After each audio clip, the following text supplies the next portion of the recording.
This is a Rogue Media Network podcast.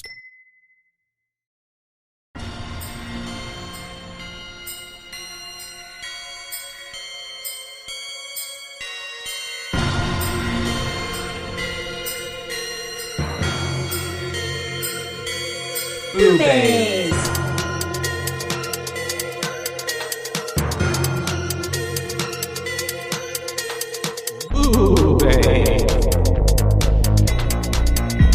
Hi, Hello, and welcome to Boobies. Boobies. That's right. We're your hosts. I'm Caitlin. And I'm Joshua. And today we are here to talk to you about The Awakening. Dun, The dun, Awakening. dun, 2011, British requested Supernatural. by sorry. Jeff. Jeff, yeah. Jeff is one of our super duper awesome listeners, and he wanted us to give this one a good watch, and it was quite a twisty journey. It was. Yeah. I was like, what? Kind of like What is the going others on? Yeah, when we watched it the other was. day. I know. I was like, fuck, has she been dead this whole time too? Spoiler alert at the end. That would be something. I was like, damn, she's been dead this whole time. And then I was like, oh, wait, no, she's not dead. No, she's not. Because I thought she was going to get murdered by her dad. Right? Like, when she was a child.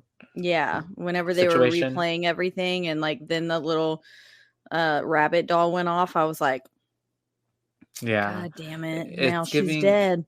It was giving kind of time loopy a bit when she was there as an adult, but I guess in the place of herself as a child. Remembering everything and kind of walking through it. But yeah, it was especially the twists, like when like it gets stated from Robert when he's like, "There's no kids here; it's just us three," and she's like, "What the fuck?" Yeah, no, I was like, "What do you mean, just us three? Tom's like, here." And it does make sense because I guess Robert and Tom never really did quite interact. Yeah. But then also Tom was such a good little like. He also fooled us because he was acting like he was afraid of something, but it was him the whole time. He was afraid of the murderer. Yeah. Yeah.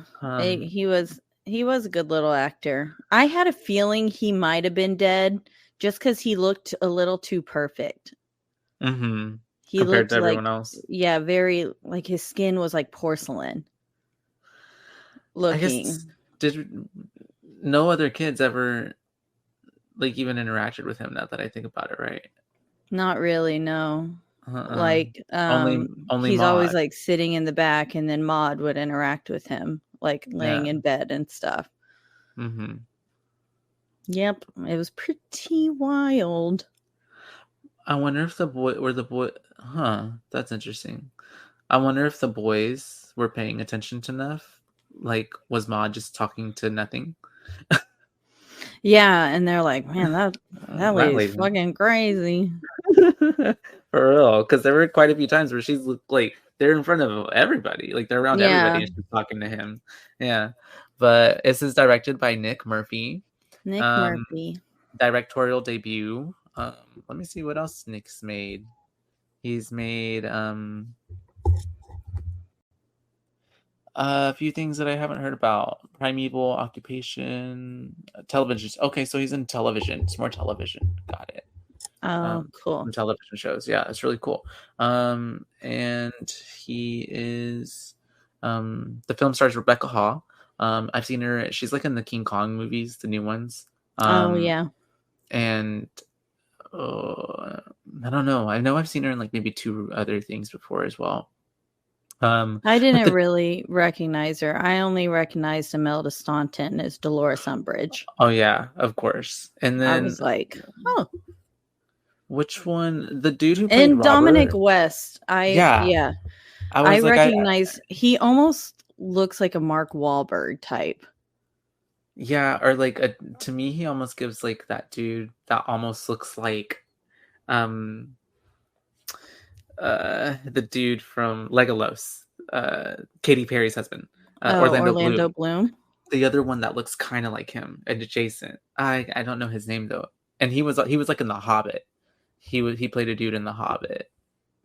But anyways, I'm gonna look it up. Let's look up who Dominic West was in. What he was. Oh, not who he was in.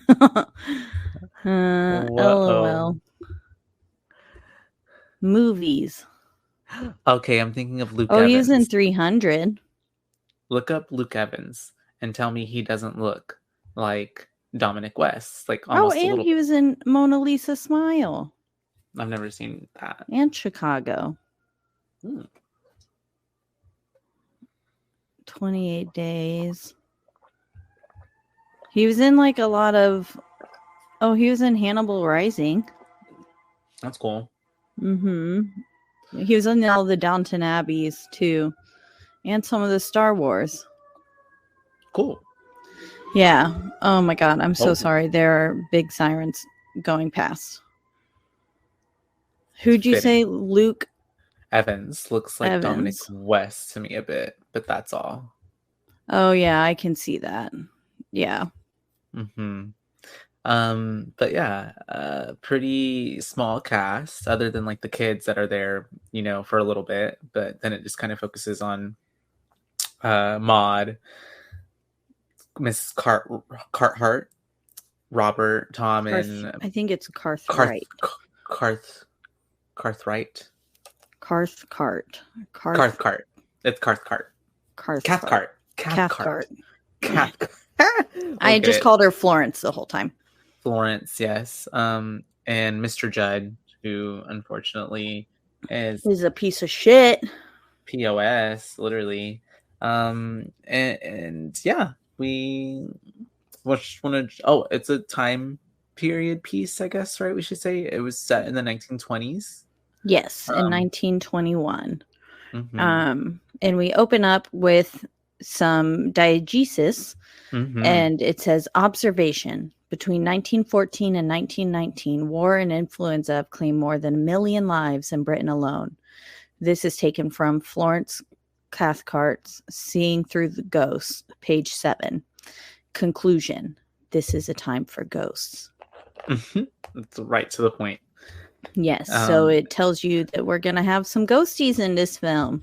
And we open up in London, 1921, and it's a seance. Yeah, and we've got some eerie, like childlike music too, as we get the credits and the opening of Florence's eyes and the turning of a doorknob, and then then we're in that seance. And everybody about, I don't know, 4 on both sides. We got the whole table full of people.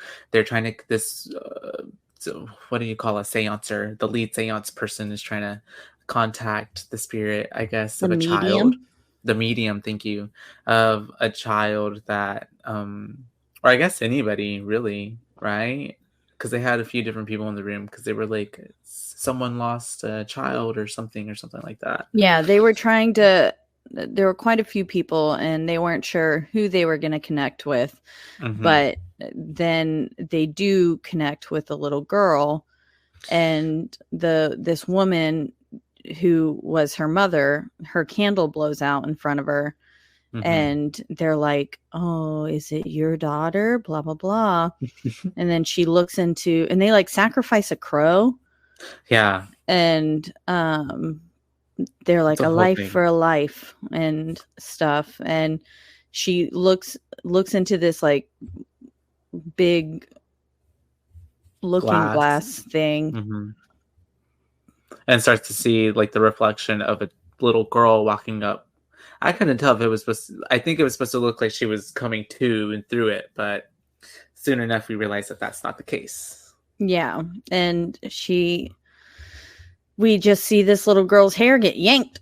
And all of a sudden she like snatches her weave off her head, and sure does, off his head. I think was it's it a little boy?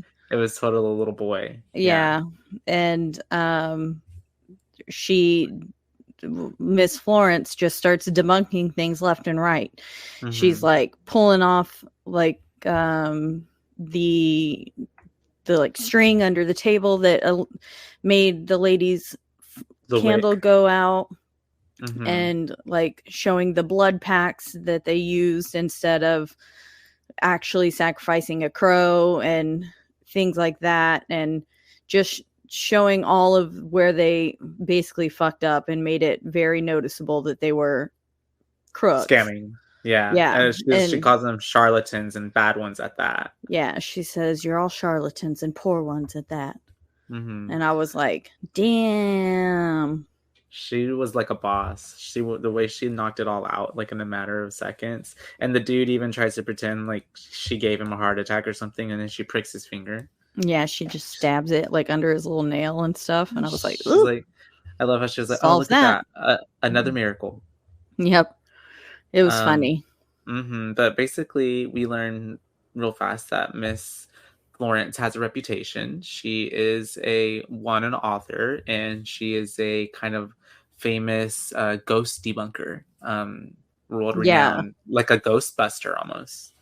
Yeah, because as soon as like she started debunking things, the medium person or the guy who was kind of leading it all was like, Florence. And so he automatically knew who she was, and he was like, how dare you come in here and do this? False pretenses. Yeah. And she's basically shutting the whole thing down. I think people are getting arrested, right? Because they're scamming? Or if not getting arrested, she just blows up the whole thing and they all leave. Yeah. They were like clearing out the furniture and stuff and like putting it on the front stoop. And so I wasn't exactly sure what was happening. I was just like, oh, okay.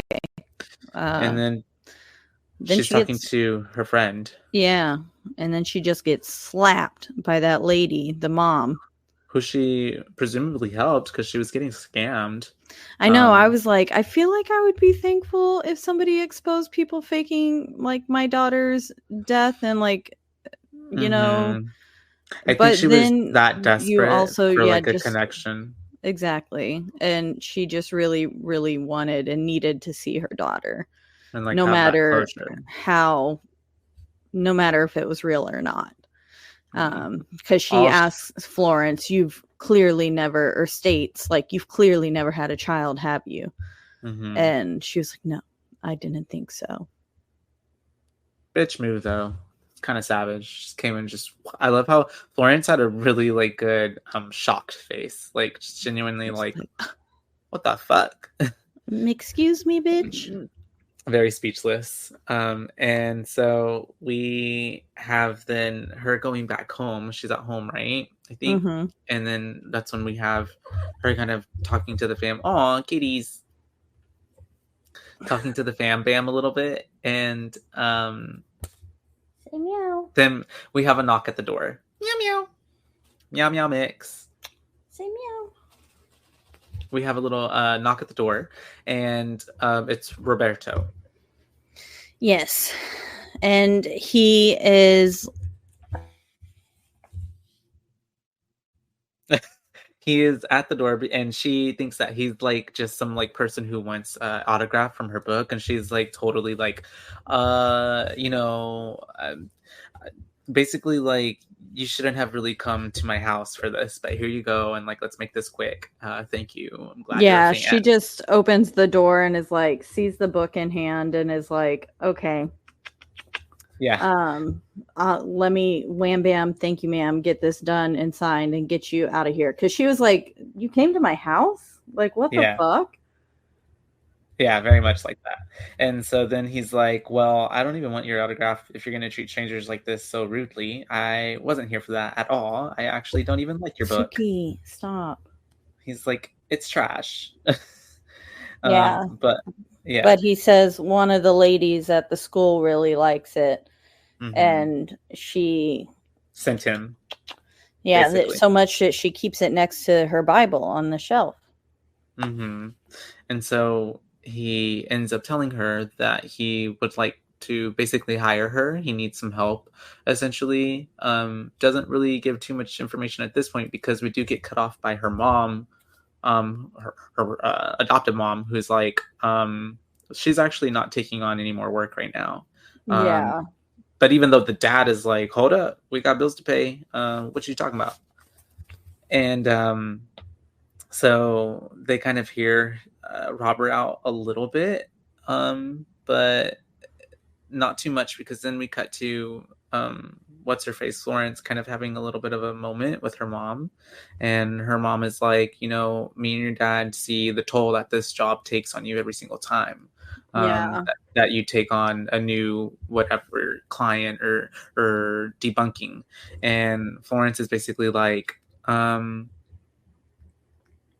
it's not really fair for me to do that to y'all and for y'all to see that me go through it. But basically, she's like, I'm still going to take on this job and just deal with it, essentially. Can you hear her purring? Just a little bit, I think. We can kind of infer and assume that something traumatic happened for Florence, but they don't really mention it, and it's kind of just alluded to something, so we're just kind of like, oh, okay, something's there. And then and she also, I loved the line earlier, whenever he was like, we have like, are you a ghost hunter? And she goes, well, you can't hunt what doesn't exist. And I was like, oh, but I was like, but ghosts do exist. And he was like, well, that's just it, we think we have one that does. Very much her curiosity, and also like the way we come to find out that she's really just trying to prove that there is some type of afterlife, essentially. Like, she wants to basically prove herself wrong. I feel like that's the whole thing. And I was like, this bitch has definitely seen a ghost before. Like, she just is in denial. And she ends up meeting with Mr. Robert the next day, and he's trying really hard to convince her, almost using like guilting like, what do you like methods, guilting her into doing it. Basically, I forget what he says. He strikes a nerve with her or something, using her book, her own words against her or something like that. Yeah, I don't recall. But he's just trying super hard, because she's like, you know what, no, I'm not really gonna do it. And then he does convince her, because we are then on the way to the school. And we learn that like, as he's convincing her, we learn that a kid died 3 weeks ago, and like that a kid had died previously at the school, like, decades ago, before it was a school. While it was still just a home. And he shows her the pictures of the boy in the photographs, and she's kind of like, this could be easily like doctor duped, it's an old trick. But he's like, okay, but explain why it's like in like 10 different years, and he's still the same age and size. And then also, how could he get from here to here? And then there's the last picture where he was inside the house. He was like, sure, you can explain away running from one side of the thing to another in the 15 seconds it takes for the camera to sweep the group, but how would you explain him getting up here into the window and his face being twisted like that? And so that is basically, she's like, fine, I'll come to your school. And then it looks like the Hogwarts Express, that little choo-choo train. And I'm thinking like, oh, cool, she's on the train. But and then nope, they're in a car. I had to delete that note. I was like, on the train on the way to school. And I'm like, nope, in the car with Mr. Judd and Robert. And Mr. Judd's already being Mr. Juddish. Talking to them in the car.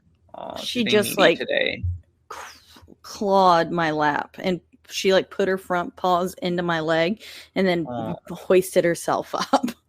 Jesus. That was not pleasant feeling. She's just a baby. She is. Look at her. She just wants to love you. She does. That's cute. He's a little baby, huh? That's a cat. The best in show. And so we get to the school, and she starts to whenever they're in the car, they almost hit a group of boys who are, I guess, in like PE or whatever the fuck they're running their mile, and they're just so like they just stand there like deer in Yeah. headlights until And Mr. Judd so revs up Judd's his like, engine. and then they're like, Yeah, huh, yeah, and oh shit, then better go. for real, and then we get to the house, and that's whenever Robert is. They're kind of she's getting on the grounds. All the boys are running around, and he's kind of explaining to her that Mrs. Maud is what's her name? What's her last name? Do you remember? No, She just I called wants her to be called Maud. Maud because she wants to be called Maud. Was it not Mrs. Mills as well? I think it was a Mills. Yeah, Maud Mills. Like from last week. From the others, yeah. From the others. And he tells her like basically she's like she can be a little bit odd, I guess, and maybe that would be used to explain like if she's talking to herself or something. Yeah. Mm-hmm. And she is basically enamored meeting her. Mm-hmm. And we can later find out why she was so excited to meet her. Yeah, but she's just giving off like super crazy fan right now. Yeah, because she's like, I've read your book a dozen times, and I feel like I know you, and I've never met a famous person before. And Florence is like, well, I'm not really famous. I just wrote a book. And she was like, I beg to differ kind of thing. And this is where we get again that she keeps the book next to her Bible. And I was like, so that must be held in high regard. Yeah, very much so. And she tells her, she doesn't believe or fool around with ghost nonsense.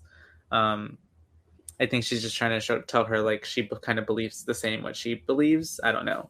And she tells her like she will be of service to her. So she's really like laying it on thick. She wants to be close to her. She's like, if you need me for anything, like you just let me know. Call me, beat me if you want to reach me. Very much that. She's her KP. Yep. Or no, who was her tech guy? Was his name Wade? Yeah, I think so. Yeah, her tech guy. But she ends up then going into the school and meeting the Reverend. Yes, and we get some pretty graphic art on the walls too on the way up, and she like makes a point of, because Robert says John the Baptist, and she's like, no, it's actually Judas and this like woman kind of thing, and goes on. One of the fun facts is about this painting, so that's why I wanted to bring it up. Mention it, but but it's some pretty graphic artwork on the walls, like for a school with kids. Yeah, it's like a beheading or something. Yeah, and so it's a lot. And she does make note of it, just like a lot of times actually she kind of looks at, and for reasons like we find out later, she remembers and recognizes the artwork that's on the wall throughout the house.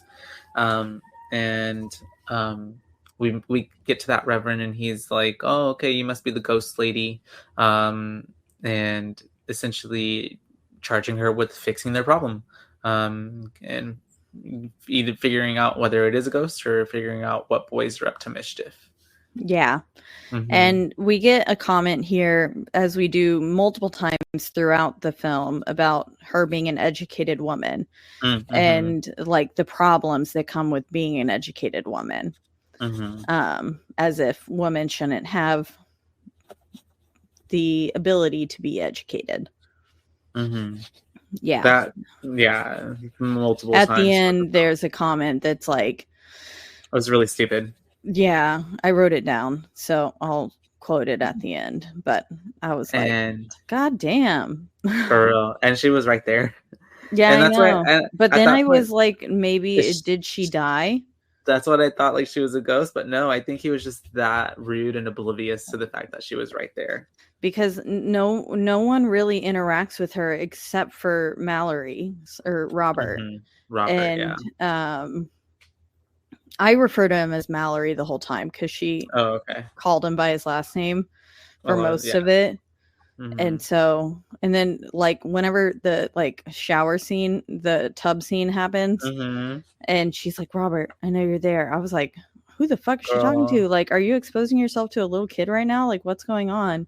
And because you didn't remember his first name was Robert? No, yeah, I only remembered it was Mallory. Yeah. And so I was like, what is going on? Like, that could be a little kid watching you. Like, cover yourself. That's what I was thinking. I was thinking, like, that's probably not Robert. It's probably some kid, you know. But she was, yeah. There was a few moments, too, where I'm just like, girl, what are you doing? Yeah. But we go to the mess hall because the Reverend's going that way.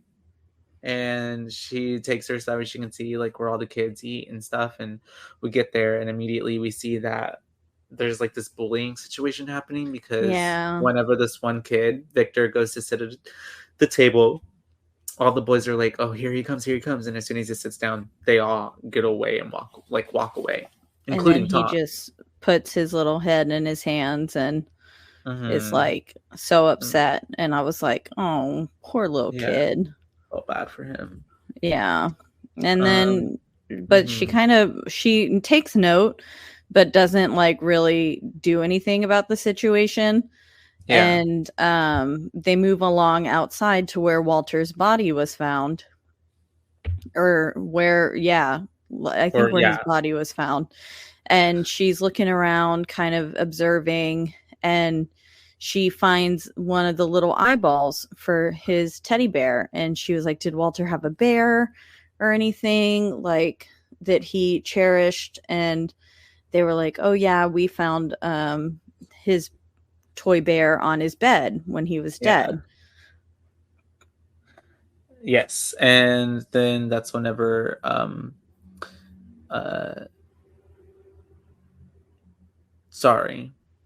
Wheezy, that's whenever they started to talk about did he have any like problems or whatever, because she was asking if he somehow it comes up that he had asthma.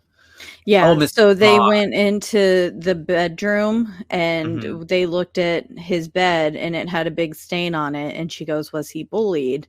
And Maud was like, well, yes, basically. It turns out if you have anything that makes you different from them, you will get bullied. And his was that he had asthma and he would wheeze. And she also mentions that his bed is not the only one like that. Yeah. And they would call him Wheezy Walter. Yeah. Did we ever get a picture of Walter, by the way? Or, I don't really think so. Yeah. I was like, I don't remember ever seeing him really. But that's whenever we cut to, I guess it's either the next day, I don't know, but we're with the teacher. Malcolm? Is it Malcolm? What's his name? Yes, Malcolm is his name. And he's just coughing up a storm. Did he have like TB or something? I was waiting for blood to show up in his napkin because I was thinking he had like tuberculosis or something, but it never really says. And so, he just coughs a lot. But then, they're in class and she is coming in and meeting all of them. And she's asking if any of them had ever seen a ghost or the ghost in question. And the one boy raises his hand and he's like, yeah, I saw the ghost and its face was twisted. Yeah. I didn't believe him at first because he was already painted as like a troublemaker. And so I was like, man, not the one boy who like already has problems and is probably creating stories for attention is the one who saw the ghost. But he did say it was like twisted and the boy's face was twisted. So it's probably legit. Yeah. And then so she's asking him like, where and all that stuff. And then he basically just like goes off and is just like, please kill it, miss, kill it. And all the boys are like, yeah, kill it, kill the ghost, which I'm like, how can you kill a ghost? But okay. Yeah. Yeah. And Tom's even sitting in the class too, isn't he? Oh yeah, he is. Yes. Yeah. So I was also too like still thinking like, oh, he's pretty real. Yeah. Unless I guess he was sitting where Walter's seat would have been, you know, since Walter was dead, and that would have left an open seat, maybe. And so all that's happening. And after talking to the boys, she starts to set up all of her like ghost instruments, and everything that's going to capture like whether or not, well, actually, no, not to capture ghosts, but to capture real people pretending to be ghosts. Yeah. She's like, because they were like, oh, is this all your ghost hunting equipment? And she was like, she said, we're not here to catch ghosts. She's here to catch naughty boys up to mischief. And then this is where, and then like Mallory went off at some point too, whenever they found the little bear's eyeball, and he went off and had like a borderline seizure. Oh yeah, I remember that part. Sorts. And so you can like kind of infer that something's wrong with him, which like comes up whenever she starts watching Mallory through the hole in the wall, like she's about to do. And we are, after setting up the instruments, she sees, or the boys are going to bed. It's nighttime. Everybody's getting ready for sleepies. And Maud's off putting the boys to bed. Talking to Tom, and he's basically like, is she gonna do what like they say that she can do? And she's like, what do you mean? He's like, get rid of the ghost or something like that. And that's why he's afraid, because he's like, is she gonna get rid of me?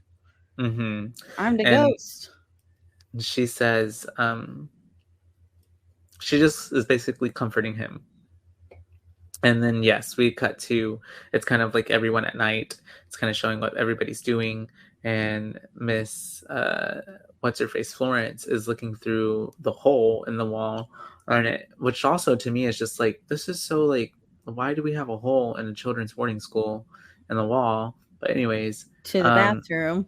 To the bathroom, yeah. Yeah, it was problematic. I was like, no one thought to close this up. Yeah, and so she's watching, though, of course, Mr. Mallory taking his bath, getting out of his bath, and we can see that on his leg. You tell me what it is. What was it? Like, I don't know. It looked like he was stitching up something, like it was an open wound. I don't know. Or unstitching his leg, like he kind of dug at it. So I don't know if it's like some sort of like, just old wound that he keeps messing with. And I'm not sure. It was hard to tell because we were looking through a like peephole. So yeah, it looked like also like though like something that was like growing on his body, if that makes sense. Not necessarily like a laceration, but I couldn't really tell. And she's just watching him. And then after that, she is, I think it's at this point, or she starts to hear that the thing where it's like, be quiet, or so help me, or something like that from her dad.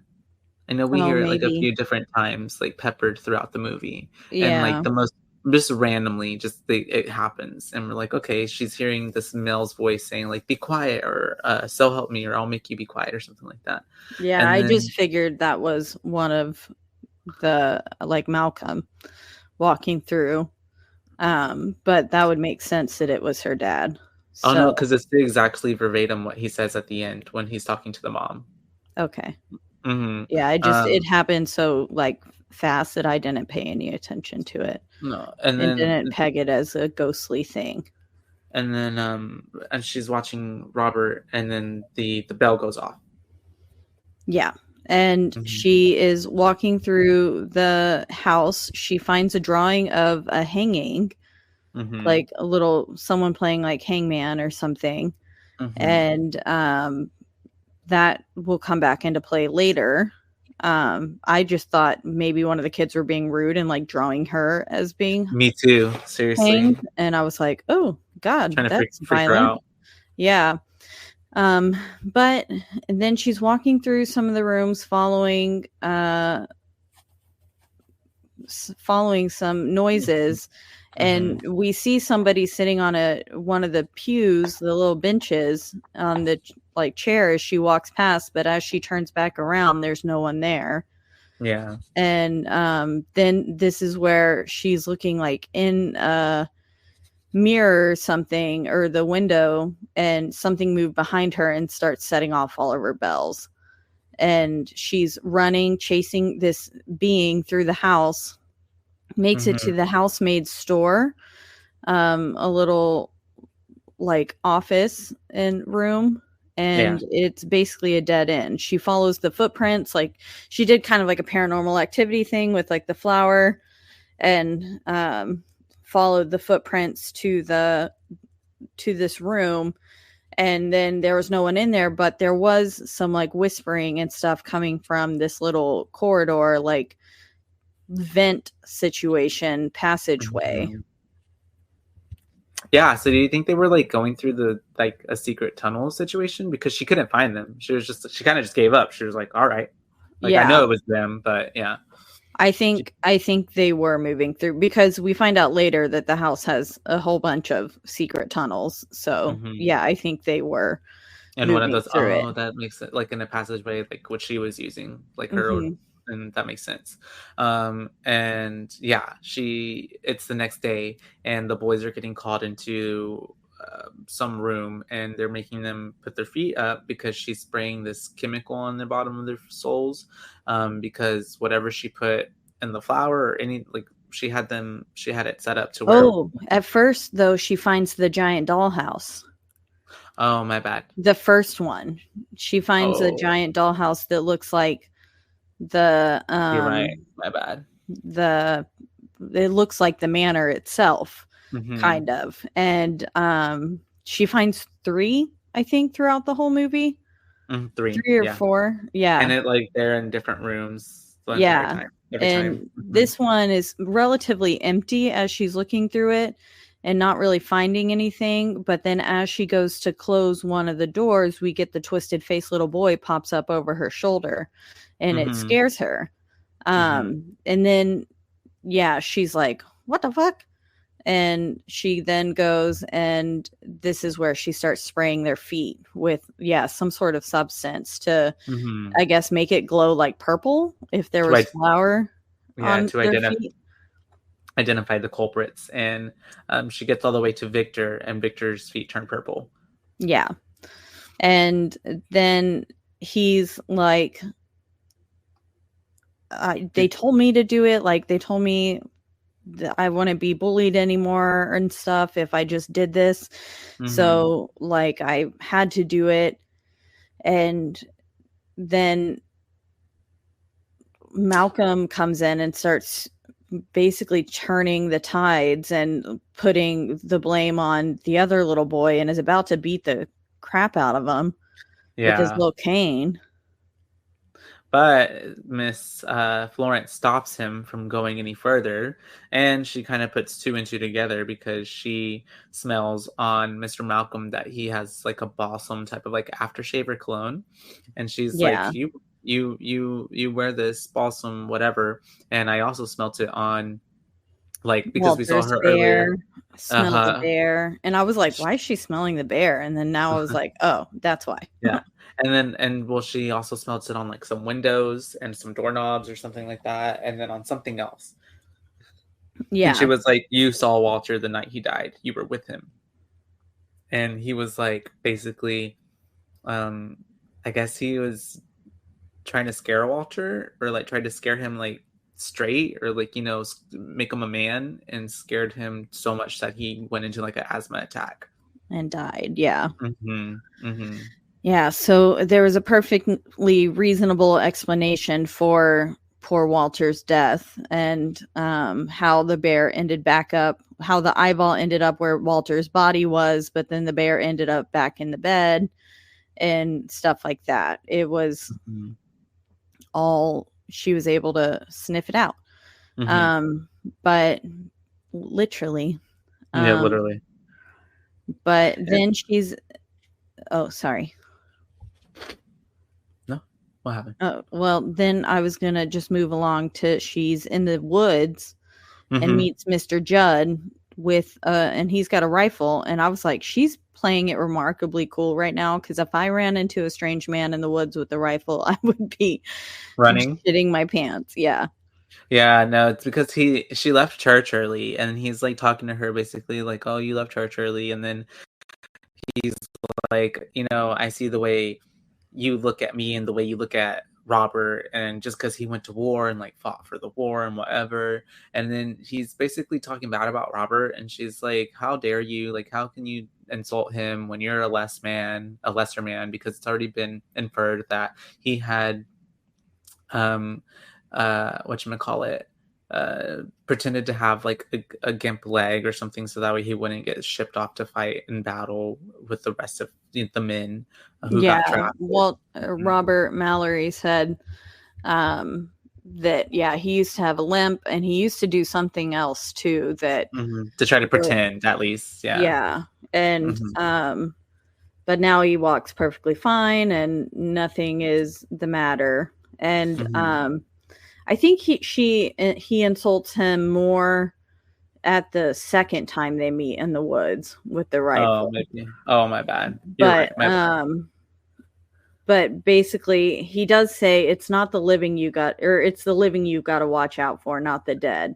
And it's like, yeah, no shit, she's got to watch out from you. That's scary. And is she at the lake already? Yeah, she gets away from him, and thankfully, because I mean, I had bad vibes there, and I was like, something's going to happen between them in the future, and then it did. But yeah, she thankfully gets out of there without anything happening this time, and she is on the little dock. And she's getting out her cigarette case to smoke a cigarette whenever the rifle goes off, and it scares her, rightly so. After what I imagine was a like tense situation, like I would jump too. And she drops all of her cigarettes, and then as she's going to pick them up, the cigarette case falls in between the cracks of the dock and into the lake. She's like, shit. Yeah. She then like kind of dips into the lake to try to reach with her hand to go after it, and then but then like something grabs her hand, freaks her, and startles her the fuck out. A little hand pops up from the water, and I was like, "Oop!" Yeah. But then immediately she's just like, she's freaking out so much that she's like, what did she say? She's like, "There's nothing." Yeah, she was like, "There's nothing. That this isn't real." Like, there's nothing, and which is at this point, which I was like, this lady's seen a ghost before, and she's just in denial, like, no. But then she just falls into the water, like she just like slumps off of the dock into the quickest like little like boop I've ever seen in my life. Yeah, I know, it was so fast. I was like, what just happened? Because then I heard the splash of the water, and then the next thing we know, Robert has jumped in and is saving her, and is like pulling her up, and she keeps insisting like, "Oh, I just fell in," and I was like, "Bitch, you definitely rolled in." Like, you tried to unalive yourself. Yeah, and it was like, what is going on? Pretty obvious. It was, yeah. And then she's sitting by the fire, warming up with Miss Maud and Tom, who's sitting there, and her and Tom are having a little conversation, which Maud thinks is too adult for Tom, but he's like, I like to have adult conversations. And they're just talking about like her childhood. It's striking a nerve with Miss Maud, and so she like tells Tom to go away, and then it's just her and Florence, and that's whenever I think it's about time to bathe again, right? She goes in for her bath, Miss Florence. Yeah, and we get a reason for the scar on her shoulder. She says she was attacked by a lion when she was a baby, and that she was then called like white gold or something by the people who picked her up, and because she apparently lived in Africa as a kid. That's right.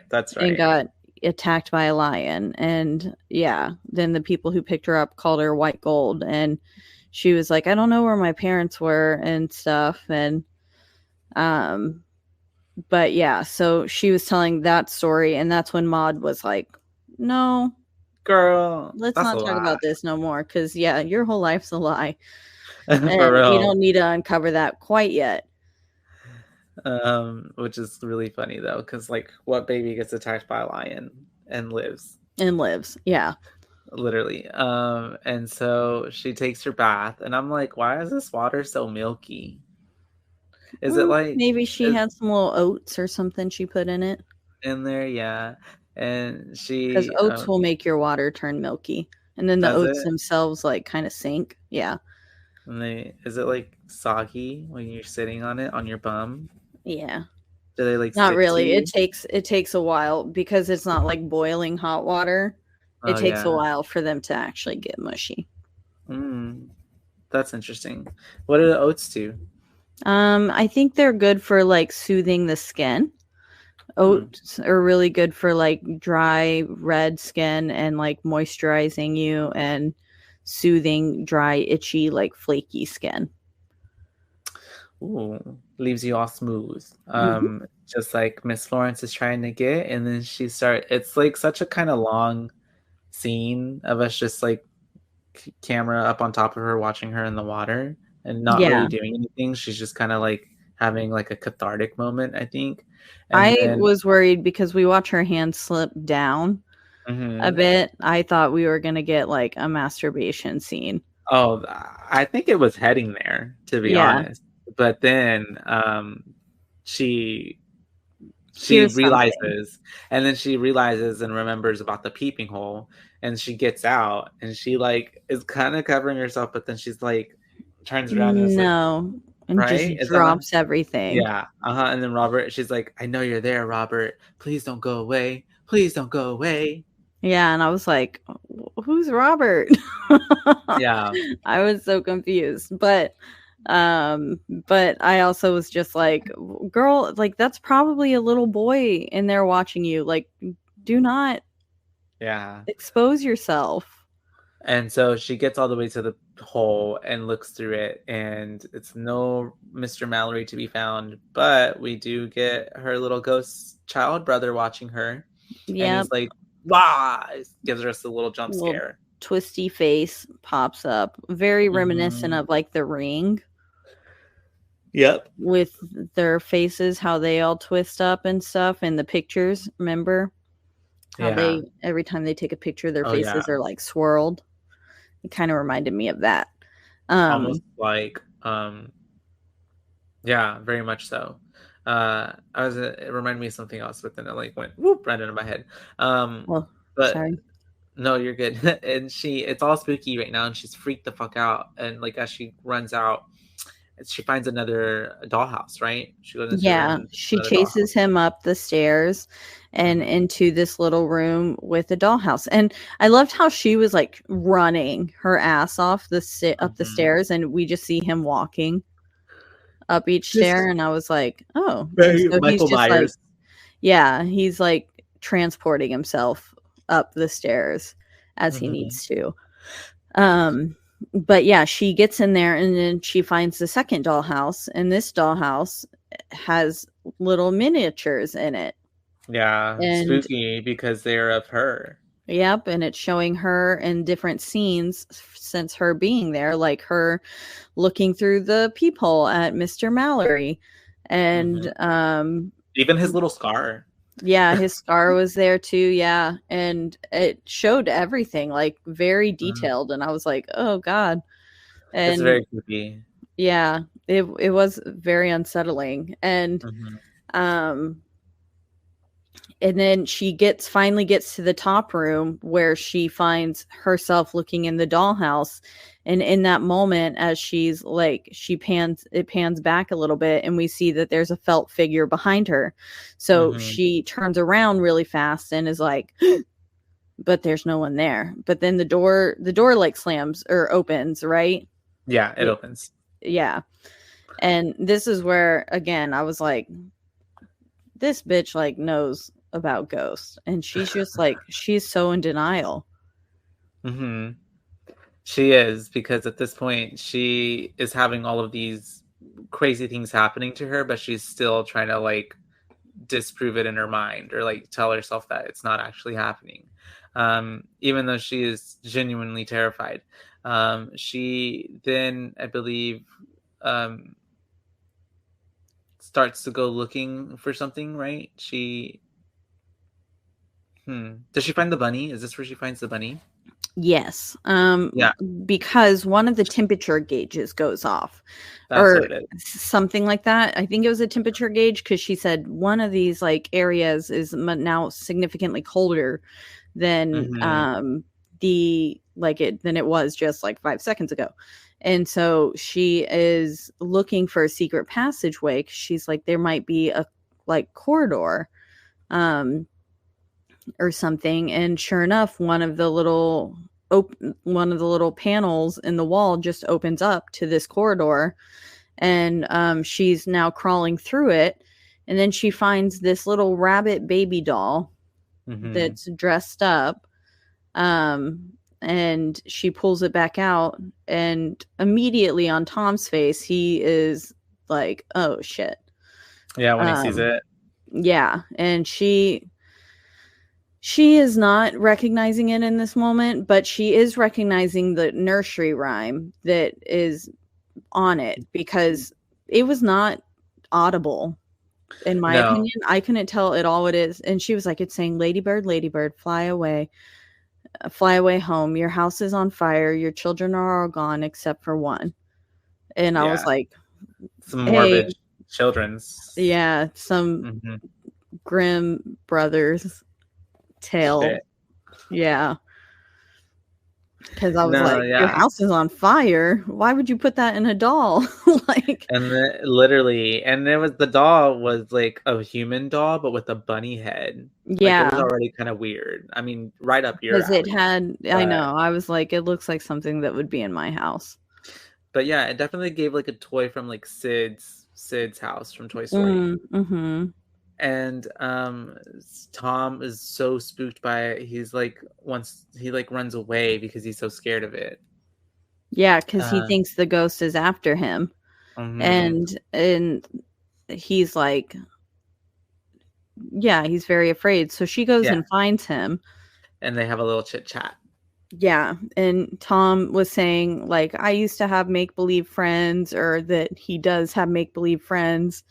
And then she gets like weirdly open with Tom in this moment, and is like, I used to love someone, and he went off to the war, and I told him, like, no, like, I loved him, but then he went into the war, and I wrote him a letter saying, you know, that I don't want to marry him, and that I didn't love him. And then that he died shortly thereafter. She basically was trying to spare herself from getting hurt, because she knew he could get hurt, and well, she proved right, because he did. And which also, I'm like, do we think that really happened? It happened, right? That happened in her adult life. I feel like it did. Okay. And then that was the photo she brought with her to the seance thing. To maybe make it more believable, or maybe it was just some random guy's photo. Who knows? Yeah. Or like I said, I think she maybe sometimes is trying so hard to like even disprove her own theories. So that way she could be like, maybe my lover is there somewhere, and I'll see him one day. But yeah, she ends up having that moment with him. And then we cut to her and Robert having a moment, because she's like, I forget, she's like just standing and looking at something, and then he comes and touches her shoulder from behind.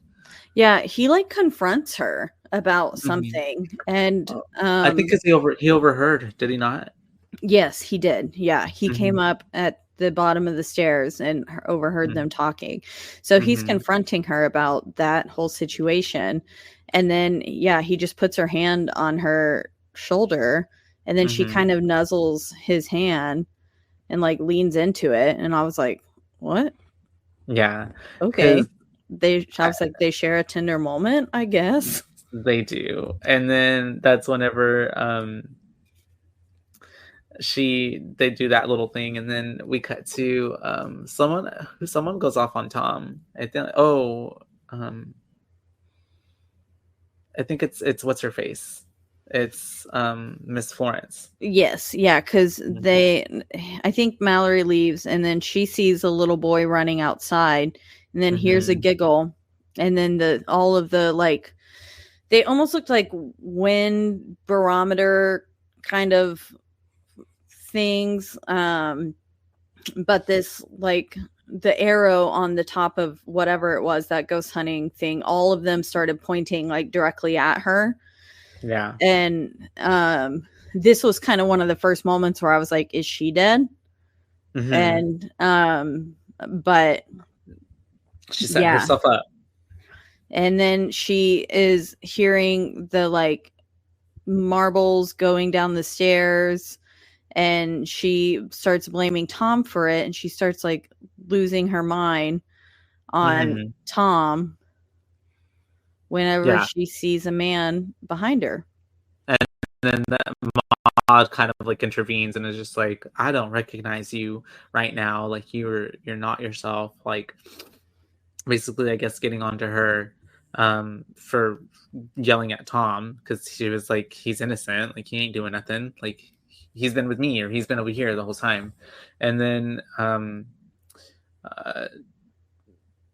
we get to Robert and Florence having a moment. Yeah, because they're because as she was like tripping back over her own wires and bells, because she saw a man shooting at her, a man in a suit shooting at her, and so because those tripwires like triggered the cameras to go off, I think. And so she was like, we need to develop this film to see the man who is pointing a gun at me, so that way we can capture the guy. And so they're developing the film, and he's not there. The man holding the gun was not there at all. But in the last photograph that she develops, there's a little boy in the photograph in the corner, but no man. And then out of low-key nowhere, they just they start to fuck. And then then they do it, and I was like, what? Yeah, I was so confused. I was here for it, like I like them together, but I felt like there was not enough like romantic buildup for them to just like start like going at it. Yeah.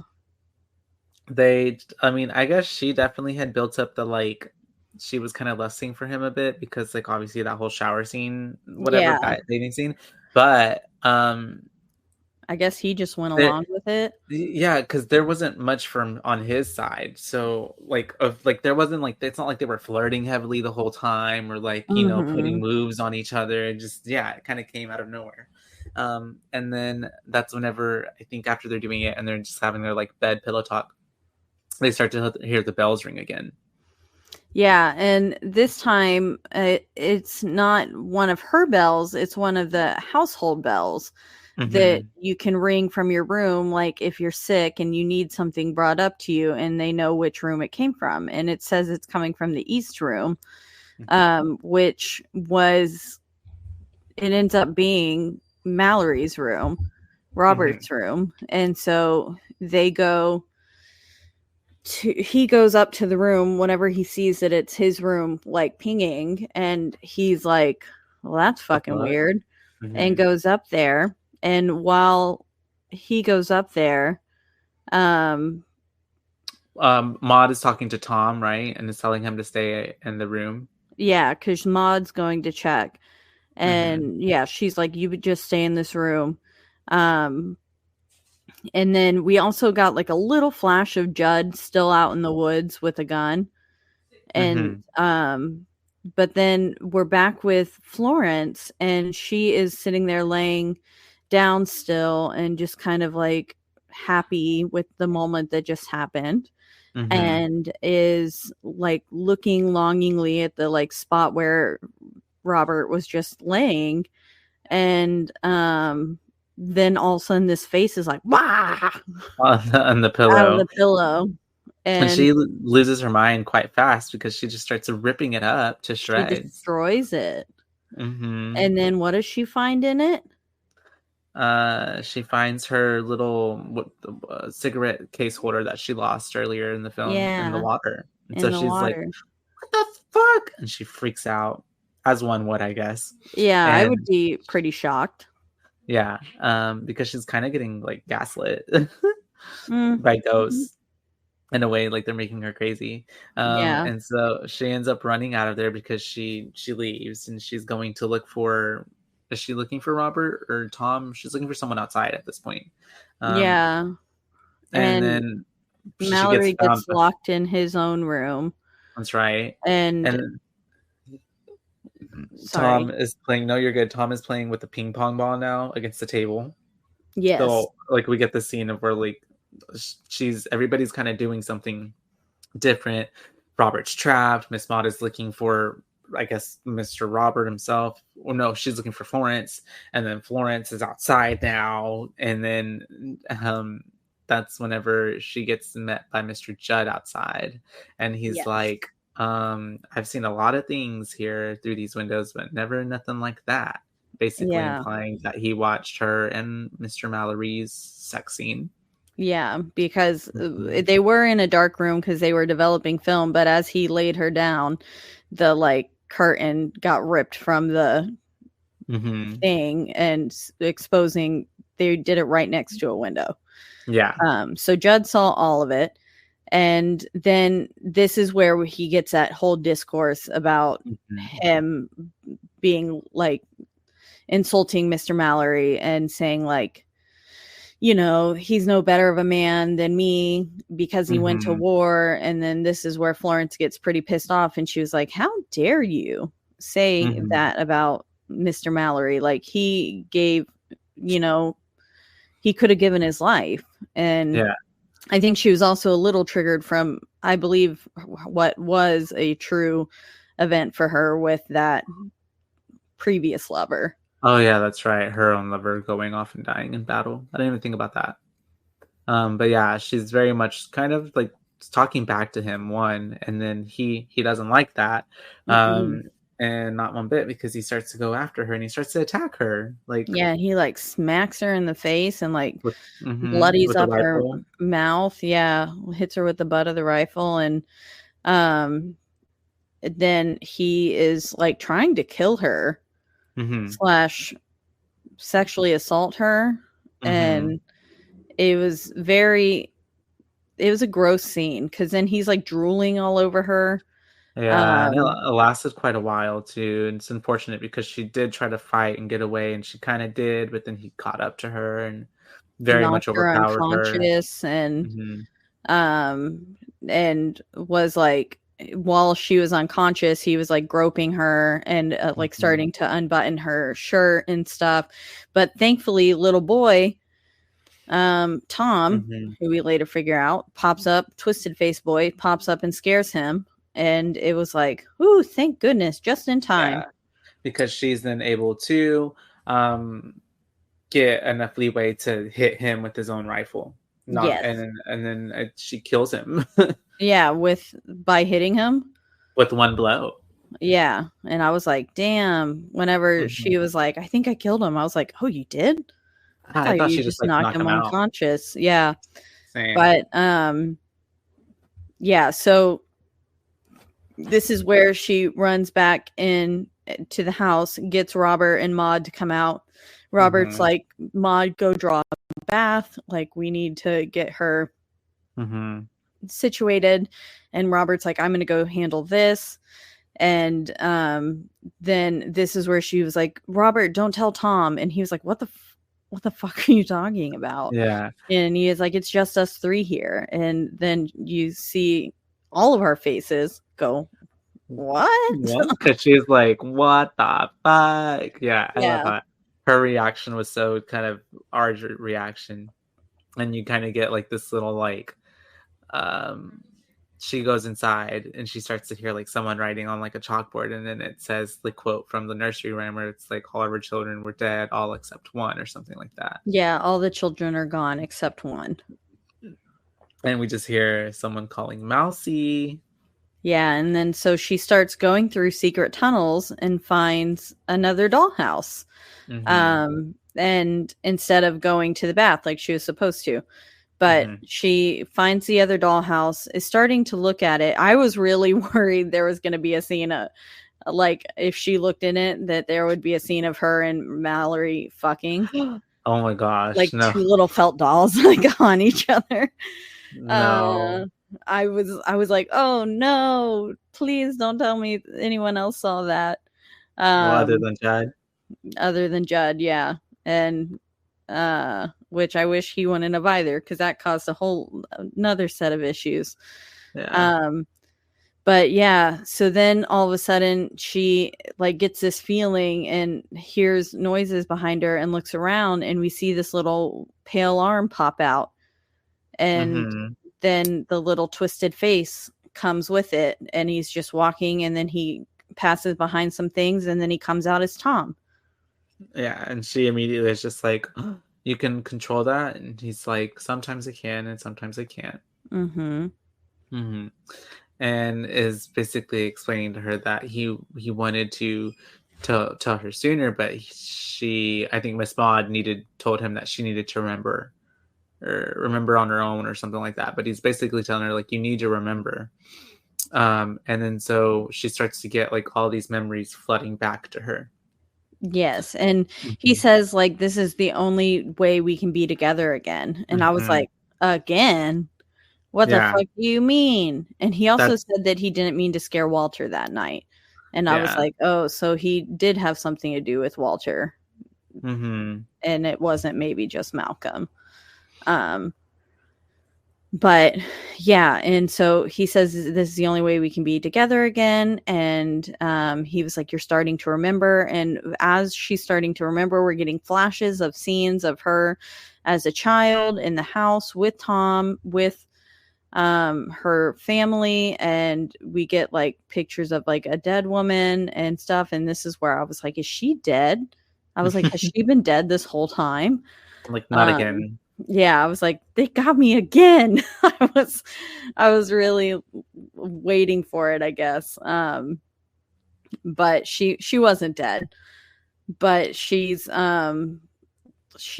then watches the scene of her mother's death unfold before her yet again. She's watching from the corner, from the closet, and she sees her dad shoot her mom in the stomach. Sad. Yes. And she steps out of that closet and runs up like in between the gun and her mom, and she's like begging her dad to stop, and he's like, you can't save her, like, just get out of the way.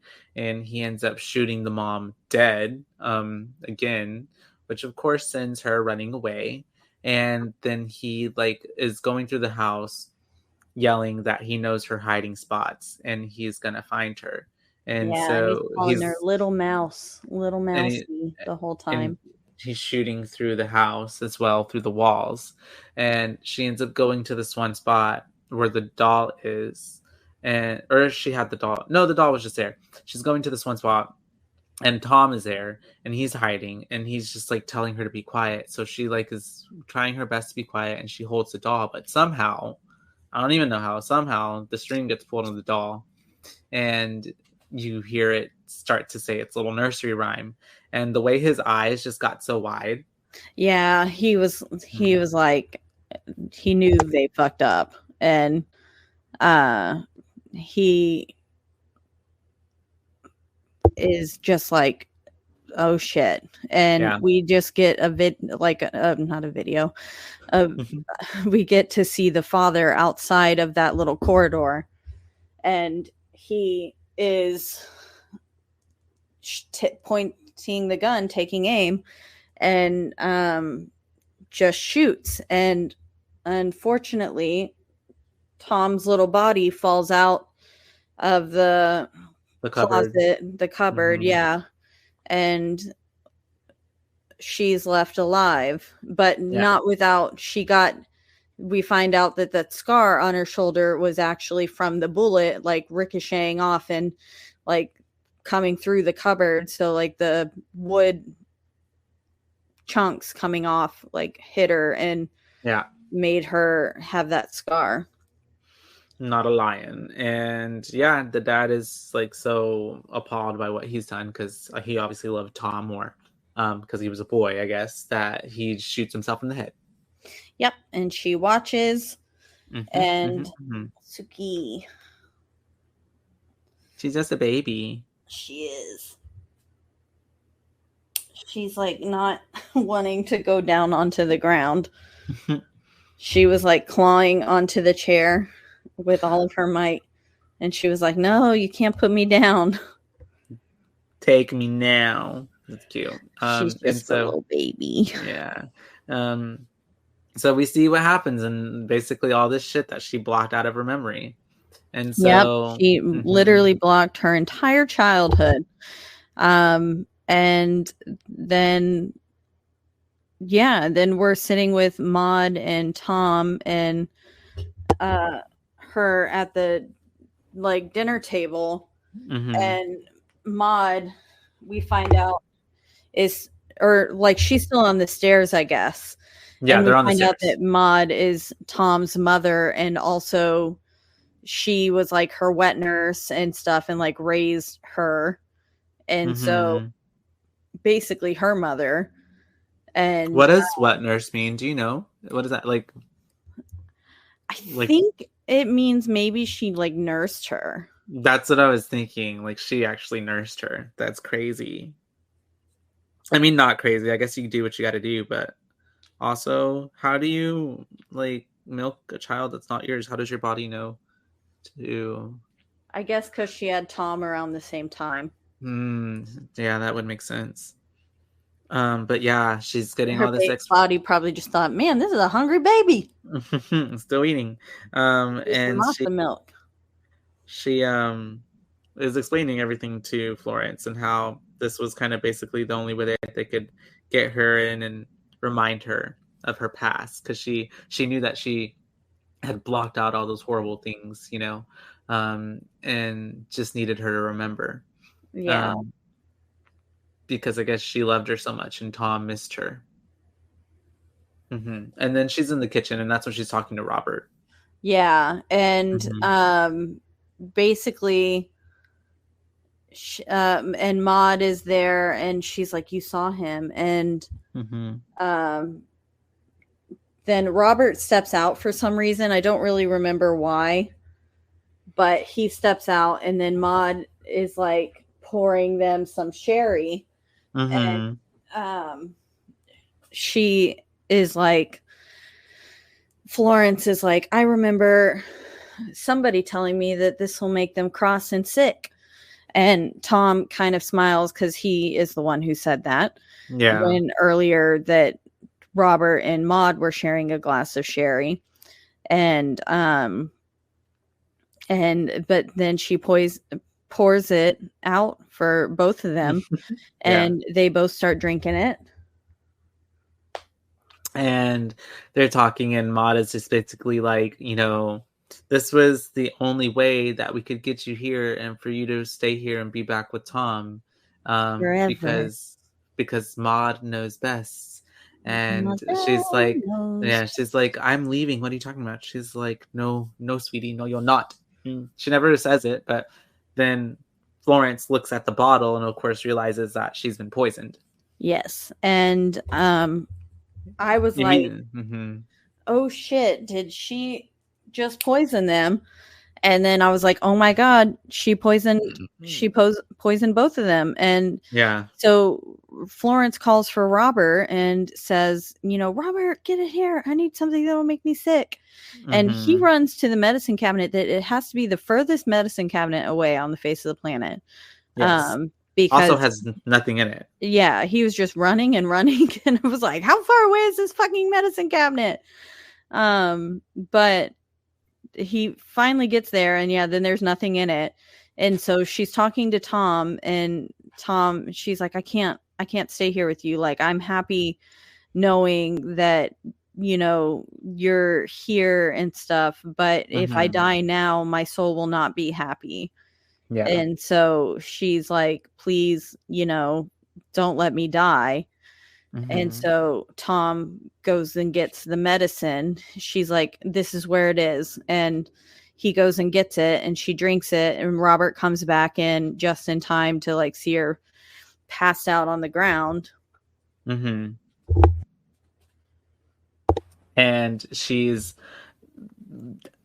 we don't know if she's dead or not, because even her talking to Tom, like in his little ghost form, he's like, "Are you dying?" And she's like, "I don't know."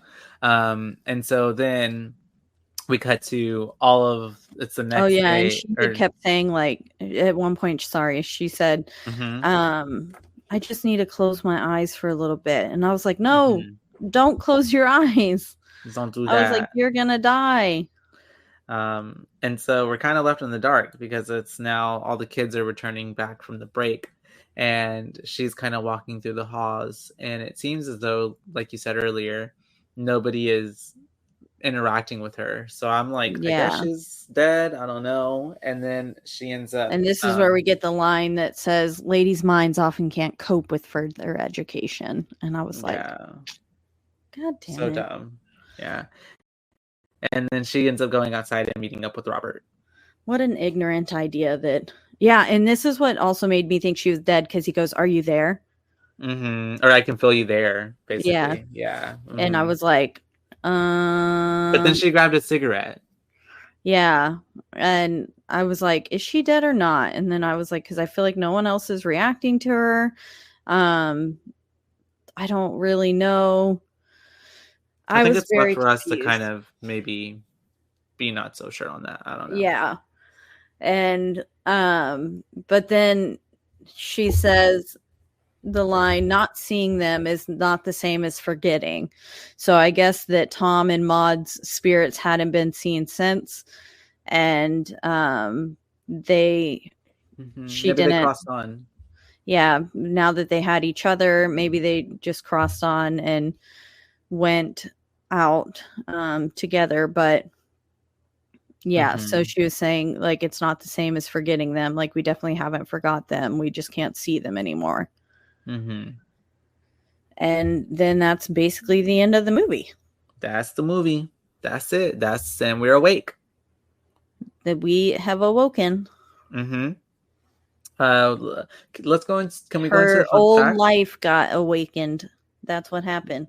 Yeah, she awakened herself, and remembered all her traumatic events in life. Fun thing to do. Let's unpack that. Do you have any? What are your fun facts? I want to fun facts. Yeah. The painting of two women killing a man that is said to be the boy's favorite is titled Judith Beheading Holofernes, and was painted in 1612 by Italian artist Artemisia Gentileschi. What a name. Gentileschi. Yeah, I have no clue. I definitely didn't pronounce it right, so I apologize. The location used for the school, the mansion of Lyme Park in Cheshire, was also used as Mr. Darcy Estates, Pemberley, in the 1995 BBC series starring Colin Firth. I thought I recognized it from somewhere. Or then I was like, this must just be another, big ass building that just looks the same. But okay, that's cool. The 1995 version is not my favorite. This was also a BBC movie. The Awakening was. So was it? That makes sense. Yeah. It kind of looked like the house from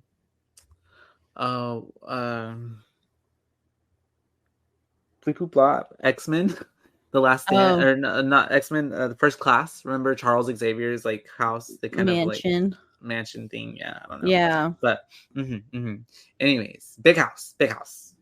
The inside of the school used in the film is Marchmont House, and the outside is Manderson House, both on the outskirts of Duns in the Scottish borders. Well, that seems like too conflicting as compared to what they just told us. Right? In the last one. So who knows which one is real. Let's see. Oh, Isaac Hempstead Wright, who plays Tom, and Joseph Mall, Edward Judd, the groundskeeper, also star together in Game of Thrones as uncle and nephew. Mall portrayed Benjen Stark, brother of Ned Stark, while Wright portrays Bran Stark, Ned Stark's son. In addition, Ian Hanmore, Albert Flood, portrays Pyat Pree. I watched like season 3 of Game of Thrones and then gave up. I've never seen it. Yeah. I've never seen one episode. Well, if you see the first episode, you've seen a lot, because that's the one where a bunch of incest happens. Literally is in the first episode. And you're like, what the fuck? The music of the hymn, Be Still My Soul, the boys in the congregation are singing, is Finlandia by John Sibelius. Sibelius. Not syllabus. Syphilis. No. Sibelius. Do you want to read Jeff's booze before we get yours, or do you want to read, or do you want to give yours first? Go ahead and do Jeff's first. Do you want me to read it, or do you want to read it? Would you be okay reading it? Yeah, I can read it. I have it pulled up. Beautiful. Okay, so I'm going to read it as if I am Jeff writing this. So Jeff says, all right, here we go. First off, I'm giving it a solid 5 boos. There's a reason I recommended it. It's my own personal sleeper hit. I found it a while back while scrolling for a random horror to watch. Gave it a go because I'm a fan of Rebecca Hall, and with Dominic West and Imelda Staunton lending their talent to the movie. I was pleasantly surprised to the point it has become my favorite of her movies. Night House is a very close second. Oh, she was in Night House. She was in Night House, yeah. I saw that one too. I just thought about that. I actually haven't seen Night House. That was good. Yeah, I felt like I heard mixed reviews of it whenever it came out, and so then I just didn't go see it.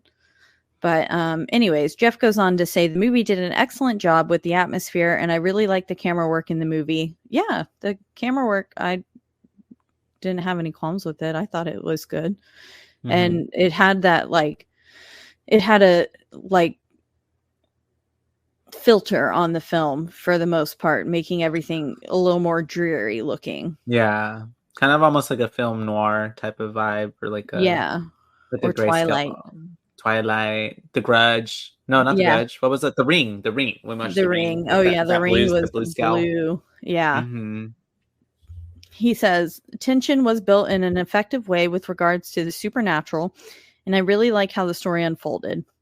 Solid foreshadowing and clues throughout the movie about what's really going on. True. Hall does an amazing job of using nonverbal acting to show us what the time at this school is doing to Florence. Though not the most frightening movie out there, I think the amount of fear and horror is perfect for the movie. It's a movie I'll always recommend watching at least twice to pay attention a second time through with the truth in mind. Yeah, I wouldn't mind watching it again knowing everything so I could pick up on the little clues. Yeah. He says, I've seen this movie over a dozen times and still enjoy every minute of it, and it still feels like I'm catching new things each watch through. I hope y'all enjoy this one. Bye for now, bays. Aw. Thank you, Jeff. Thank you, Jeff. 5 boos. Yeah. I will probably give it a... Ooh. I would give it a solid 4 boo rating. I think that Rebecca, I agree, she did a really good job of portraying like her emotions through her face and emoting and giving a good like characterization of this person who like is really set in their beliefs, and she's like a strong and independent woman, you know, but then totally gets like broken down to her rawest form towards the end of the movie, because she's basically getting challenged on everything that she believes in, which she has basically created as a protection mechanism to her horrible and traumatic past. Essentially, I guess maybe trying to like not deal with any of that. So basically creating this whole like belief system of like where there's nothing out there, there's nothing real. And she doesn't have to dwell on maybe the things that she subconsciously was holding on to. You know what I mean? I don't Mm-hmm. know. But also the twist was really good. They did a really good job of making Tom like fit in just enough to where you thought he was real. Like even when he's with other boys at certain times, like when he's close to Victor a few times, like it does seem as though even though they don't interact, like Victor can see him too, or like is at least aware of his like spatial presence. Like I don't know what that, Yeah. you know. Mm-hmm. And I thought that they did a really good job of bringing the twist in and then explaining to us like basically through her perspective in the shoes of her as a little girl, seeing all the things play out and what happened. I I wouldn't say the things that freaked me out the most were like the more like its creep factor, like whenever she was looking at the dollhouse and through the dollhouse, and like it's basically portraying everything that's been happening in the movie. That was really scary. Yeah. And Yeah. That scene really fucked with me. I was like, oh, no, no. Especially with the yeah. little felt boy standing behind her and stuff. Hmm. I was like, ah. I think that honestly, I even would have been okay if like the twist at the end was also too that she like stayed dead. Like I don't know. I think that would have been a cool ending. But maybe she is, maybe she isn't. Don't know. But I'd Yeah. give it four boos. Four boos. Poor booze. Okay. Mm-hmm. Yeah. I think I'm probably sitting around there with you. Maybe like a 4.2. Mm-hmm. I thought it was a very enjoyable movie to watch. It was an hour and 42 minutes, I think, was the runtime. Yeah. And I did have to watch this one with ads because I watched it on Tubi. So that like Made broke it like like 2 hours, probably yeah, two it hours. did. And it like broke a lot of the tension. Like literally one of the times that it cut away to commercial was like right as they were going to have sex. Oh And so no, like they yeah. kissed and then he like laid her down and then I was like, and then it Then was 4 minutes of commercials. buy a cheesecake Mm-hmm. or something. And I was Mm-hmm. like, okay.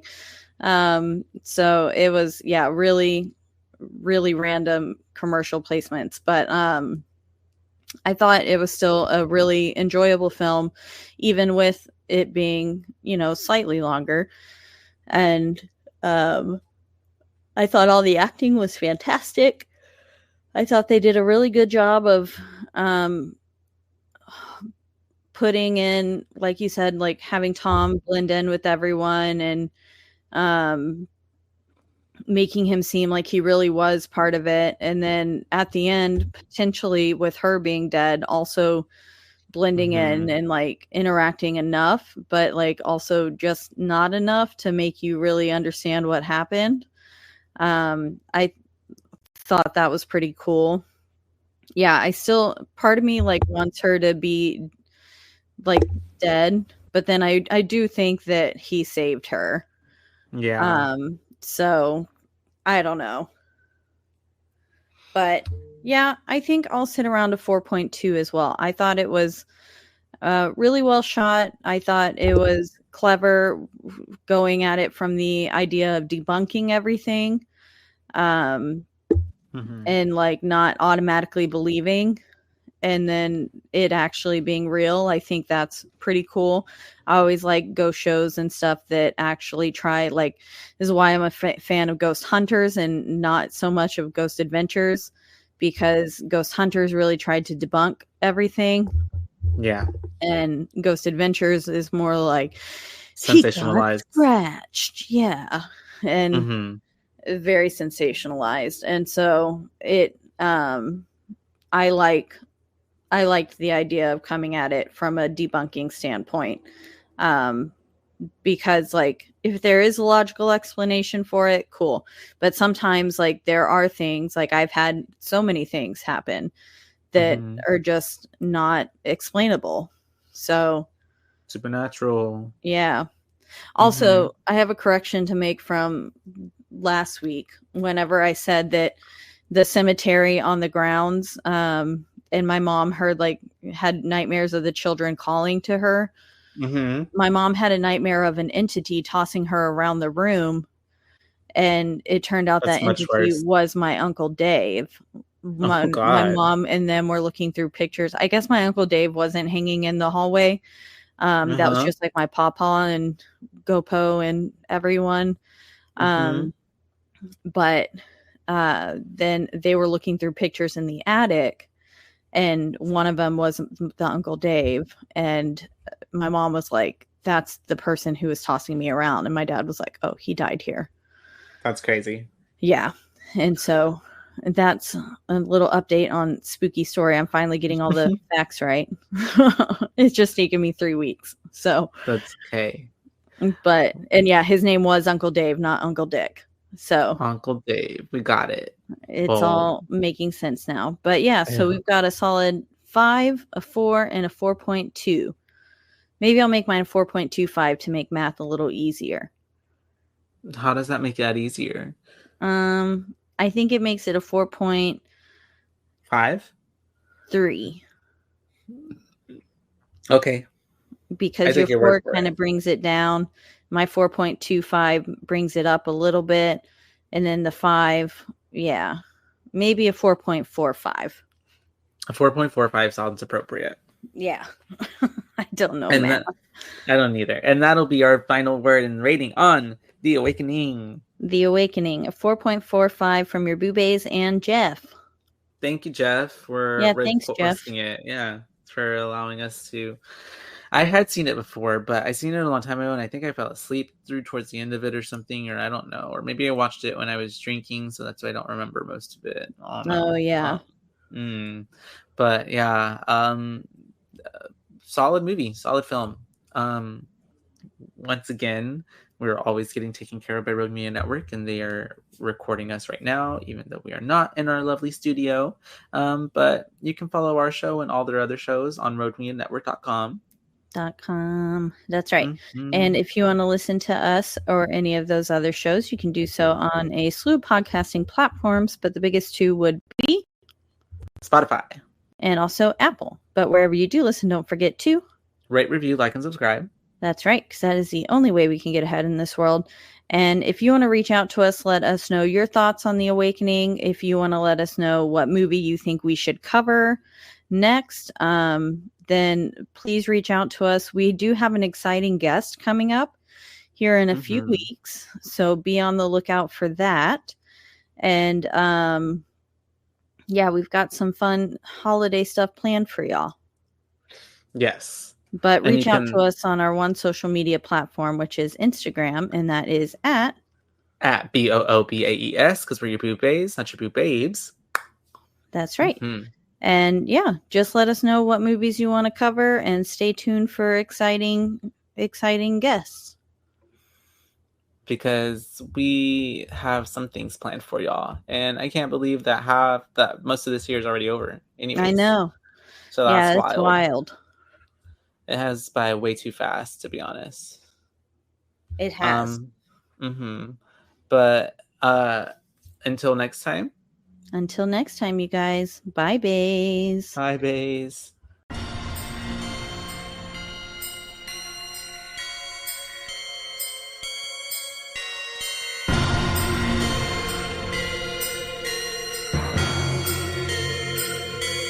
Boobays.